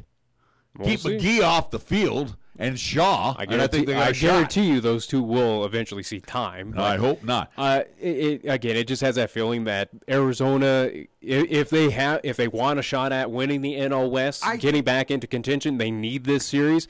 And I think it's a team that realizes behind a Goldschmidt, behind, again, some of those upper talented players that have been there, done it, especially know how to get teams to the postseason. I think this is the start of that Arizona team that goes, hey, we need this one. I think last night's loss kind of sends them down. And again, you're up a good point, though. Just looking at the records real quick here. Rocks home, 39-32. Away, 40-32. Dodgers are 39-36 at Chavez Ravine, 39-30 on the road. The Diamondbacks at Chase, 37-35, 39-33 on the road. Nothing great. Yeah, I mean, the home ballparks don't mean squat in this NL West because, again, all these teams have beaten each other up. There was a point in time the Giants had the best home record. They're 39-31. Yeah. Of course, they lost to the Braves last night. Of course, they've been losing everybody here over the last week and a half. All right, so anyway, just a nice little chat on baseball there with Pat. Do we have time for one more break? Nope, we have no break. We are breakless? Oh, my gosh. So, all right, well, we'll go back here real quick to the National Football League and looking at last night's game. And I bet you didn't watch any of the Giants game, right? I mean, the Jets game. You don't even know what you're talking about. The Jets. Again, was curious about Sam Darnold. I was saw too. Highlights of it, and again, that final score did surprise me a little bit. I did not anticipate this Jets team. Again, it's week 1. Do I read that this Jets team is going to overtake the New England Patriots as AFC East champions? No, but it is They're competitive. They are. They are very competitive. But Sam Darnold's going to be good. I think. Well, that's to be determined, but with Darnold, he is certainly a good addition. He's proven to other teams, whether it's Buffalo, whether it is the Browns, Arizona, hey, you should have taken me instead of all the rest of you guys. And again, he's a great addition to that team. Jets have certainly improved. I think that's another thing you can take away from that contest. And for Detroit, Matt Patricia's got problems. They're bad. Well, they're a lot worse than I thought they were. And again, Matt Patricia is the former defensive coordinator for the New England Patriots. Many years under Bill Belichick.